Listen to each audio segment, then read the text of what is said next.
The main point that I got across was I need to focus a little bit more on setting up the problem and setting up kind of our solution. So today might be a little rougher in terms of my practicing, but yeah, I want to get feedback, especially on setting it up. Okay. Floor is yours. Hello everyone, my name is Lane. I am a PhD student in computer science as well as a former preschool teacher, and I'm here today to talk to you about MindScribe. We know that children learn best through play. So if we want to help children solve challenges and create new ideas, then we need to build tools to help them deepen and extend their play experiences. Here's how play through learning works. Children imagine something, and then they create to express their imagination.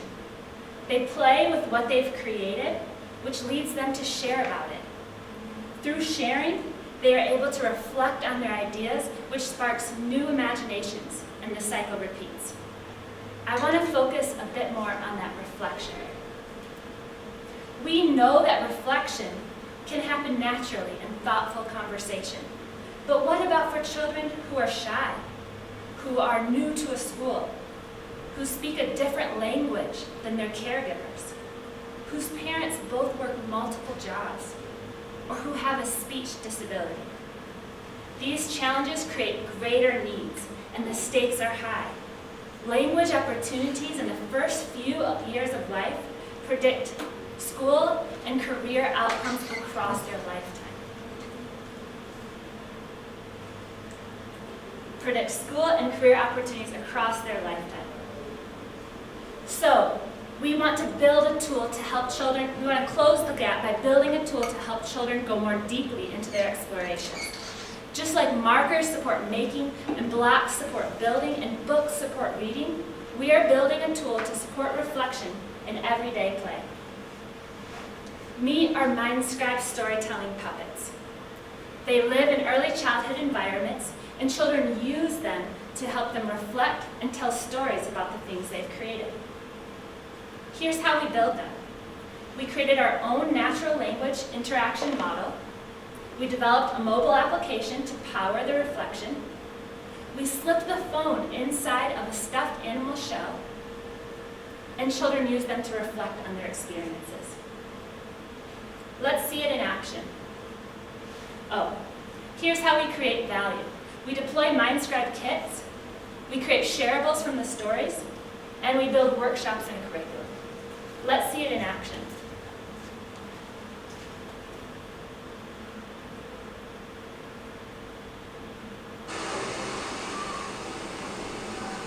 Tell me a story about your drawing and Play-Doh. I had one day when I was little,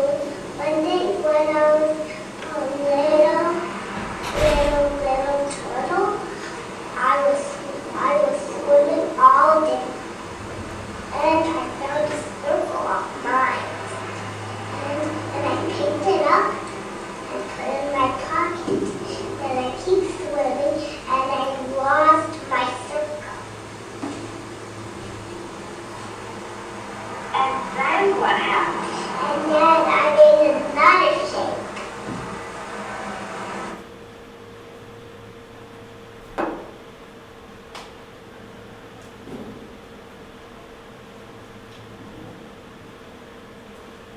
And then we took her story that she created by working with MindScribe, and we turned it into a book so that she could share her ideas with her family, friends, and school. To date, we've worked with over 75 children in 13 homes and schools across 3 states and 2 nations, and our MindScribe puppets speak 14 different languages. Out of over 600 applicants from around the world, we were recently one of the winners of the Early Childhood Innovation Prize by OpenIDEO and Gary Community Investments. This will give us funding and support to scale our venture, and here's where we need your help. We're looking for lighthouse customers and mentors to help us scale. From Head Start to innovative libraries and hospitals to aid organizations, we're looking for you to help us get a better ending. We're looking for your support as we go forward. Thank you very much.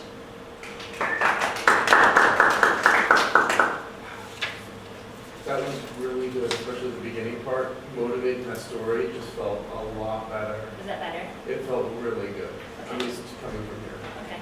Yeah, that's why it was choppy in terms of execution, but I was trying to focus on just motivating that a bit better. So you're talking about the iteration cycle that children go through. Is that your findings, or is there some scientific data to back that up? Yeah, that's Mitchell Resnick. He's the creator of the Lifelong Kindergarten Lab. He created Scratch. Okay. If you know that Scratch programming language for children. So yeah, I could also Maybe add a implement little credibility to that. that. Okay.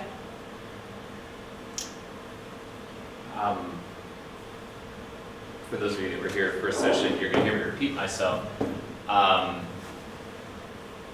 It's become something built in, I think, in part because we've been doing so many elevator pitches. But hi, my name is, and this is what I'm about to tell you. And that is not a great way to start an address to an audience of a couple hundred people that don't really care. They're interested in you, but you need to interest and attract them. And the equivalent would be if, Lane, you were going to walk up to Sean at a barbecue and just begin with, hi, I'm Lane, and I want to tell you about this. It would be a little off-putting. Sure. So there's something about this where when you're pitching, you're trying to create an opportunity where people are attracted to an idea, a concept, a piece of what you're creating in the world, and you're capturing that excitement. And so I would say for all of you, be aware of walking out onto the stage demo day and being, hi, I'm this person, and here's what I'm going to do, because everybody's doing that right now, and it's something to avoid, in part because there's no real getting past that sort of herky-jerky beginning. It took you a minute to get to what you were doing, and that's too long. Okay. You're going to lose your audience if you don't hook them pretty quickly and pretty immediately. Can we go back to your opening slide? So you spent some time here talking about play and the importance, and I understand you're working on your lead-in, and then you get to this graphic, and you spend a lot of time continuing to build and talk about play, and then you get to this, and then that, keep going through. And then I think this was your intro to MindScribe. And a minute in to kind of make that introduction, really kind of risky, because you've spent all that time setting up something, and if that something hasn't landed the hook within 20 seconds, you're already losing the fish. And I think that what you're trying to say, and this is common across pitch decks right now, there's this desire to share everything in your hearts and minds and everything you're working on and everything you see for the future. It can be really succinct. And if you're talking about the importance of play as a creative outlet and expression that then allows children to blank, that's pretty succinct. That leads to the introduction of, at MindScribe we believe ... and that children's own efforts at storytelling allow for whatever. The piece that I think is lost in this is then if you kind of step through the deck again, another couple slides, right, go back one. So I understand you're trying to show a little bit more about what it does, and then next step. Then we go into kind of the product and business model, next step, and then the video comes right after this. This is the video, yeah. This is the video. So videos are risky. Videos are risky if they aren't really well edited, cut, and immediately convey something of contextual worth where it's the aha moment. And I'm not saying that you can't go down that path, but it needs to be adding, if a picture's worth 1,000 words, a video's got to be worth 10,000. Sure. And that video really didn't Yeah.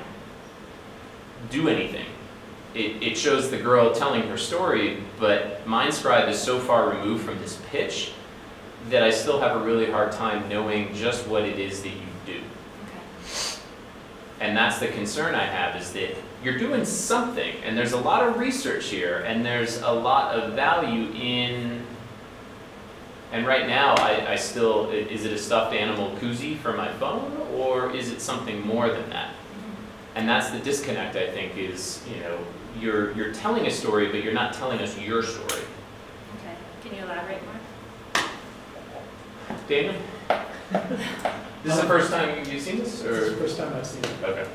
Maybe I'm wrong. I kind of want Daniel's opinion on it, because I've seen a couple of iterations on this, and I feel like we're still a few miles out from the destination, but I'm open to counter thoughts. Or, So I don't know that I can elaborate on where you were going, but you got like 3 of my things off my list here. So I have a bunch of easy things Okay, and a couple really hard ones. okay, let me get my notebook.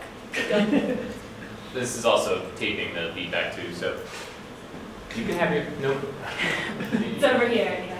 Okay. All right, go. Or I can send my notes. No, I can that's send perfect. Skype. So the first one, these will probably be general for everyone too. Avoid empty bridges. I want to tell you about, or I'm going to show you, or that.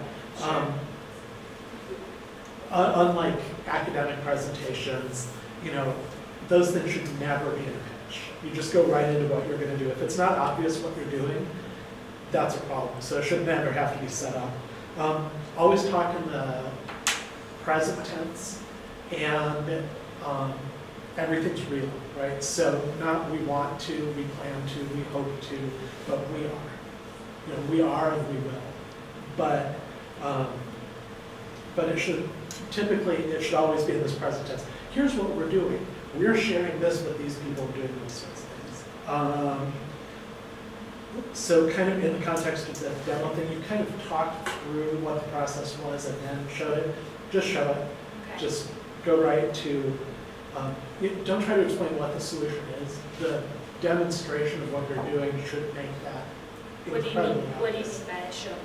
Which part of showing you So you said, so here's our product, and it's a module that goes here, and an app with the phone, and it does natural language processing. And then you kind of showed it in action.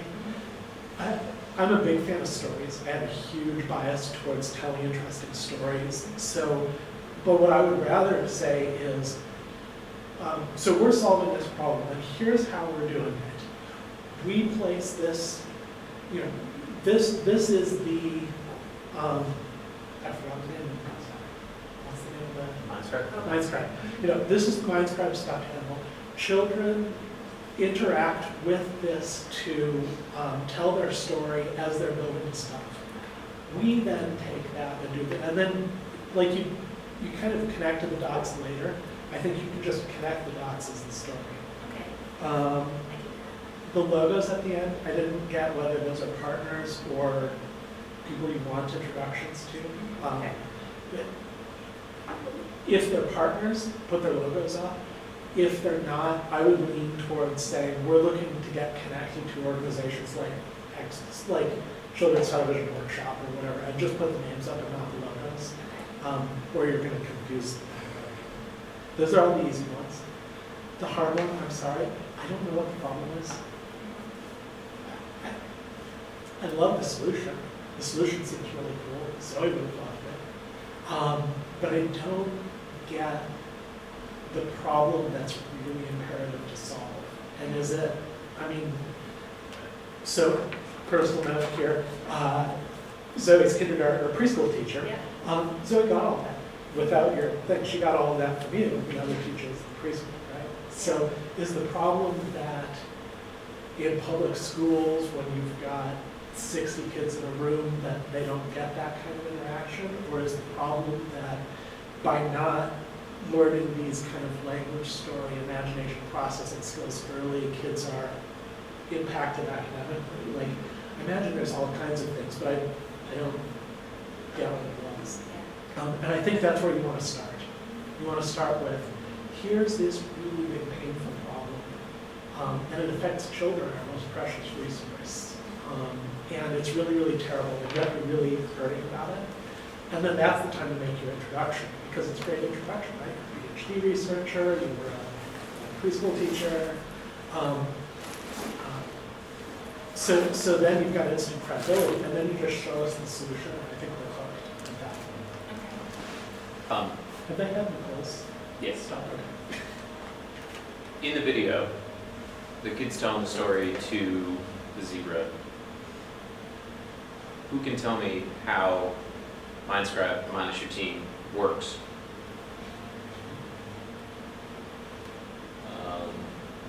The child talks, and then I assume that the device recognizes that and replies with an appropriate response. Does it seem like it was a logical flow pattern between the child and the toy? Is that automated, or is there somebody behind the scenes doing it? It seemed to me to be automatic. There was some delay, but I don't see how that could be operated by a person at all times if you're going to scale up. So I assume it was automatic. So as a computer science major, it felt manual because voice recognition and stuff, even though it was mentioned in the track talk, is something that I very much would be always hesitant to assume that someone put it in there. And the pause in between made me think more of like, oh, the parent's going to scramble for their phone to have it say the next thing. Or it could be, it's evaluating to make sure the child's done with that current thought process. So it felt more manual to me, but that might just be if I'm biased of being a computer science major. But One quick note, you did say natural language model, which I think means something to you and me, but I think the feedback is that the rest of the people in this room might not have known what a natural language model is. And if that's what you're doing, that sounds like a really cool thing, and I wish I had some advice on how to explain it. the reason I ask is that I don't know. So the presentation left me wondering, is there somebody behind the curtain who's using this stuffed animal to observe the kids and work with it? There's still a lot of mystery. Yeah, the phone goes into the stuffed animal, but what's happening, again, if there's specialty language, if there's academic language, you're losing audience one by one, and in droves when it's something that's specialized knowledge that they don't have access to. So in any of your pitches, you have to create an opportunity, particularly in a general audience, for people to come on board. And knowing your audience is a key piece. And this is an audience of your supporters, people familiar with the program, general community members, and potentially investors, people looking at what ventures are coming out of the university. So give them every opportunity to follow along and understand your why, your how, and what that ask might look like. And to that end, I think your ask was very clear, but understanding the value of and the relationship to this as a solution, as Daniel said, love the solution, don't know what the problem is. And that's a really risky place to be in walking out and saying, here's this great thing, so what? So what? Real minor point, do the stuffed animals have names? Yes. But they're not going to have names as a product, is what I'm gathering from your yes. Yeah, it's just I have work to do there. Okay, because this is a bit of the balancing ask. If this is research and exploration versus product, we're still in the research realm. And that's the piece where I think we should talk a little more offline about, what does MindScribe at the end of Catalyze look like, because that's a big part of the story you're telling. And so for somebody thinking about this goes back to House of Genius feedback. Is it something that's going to be on Amazon for $99.99 with a subscription model so that my kids can be telling stories and I can be getting cute little updates? Or is this a new rubric, a new curriculum, a new method that ... So some of your ask and some of your why has to kind of align with what those goals right now look like. And I cut off Daniel. I was just two really quick things. One that's just for you and one for everyone. Just for you, this is just a weird data point thing. But in the video, when the zebra says, "Oh, tell me more about that," that's, I think, a direct quote from Eliza, which was an AI thing from back when I was young. Just so instantly I thought, oh, it's that kind of fake AI not really doing that, which I think took away from the credibility that ought to be there. And I don't believe that's true, but that just stuck in my head, and I was derailed from that. So beware of that particular that quote. And then the other thing that's for you, but a general thing for everyone, there was a lot of really great stuff in here. And it was really good question. It was very interesting. And I'm not going to talk about those things because it's a waste of time for that. So even though it sounds like I'm being super critical, I think you're off to a really great start. And that'll be true for everybody else that I'm sure. Let's leave it there, and thank you, Lane. Oh, thank you. Quality Code, you guys are up.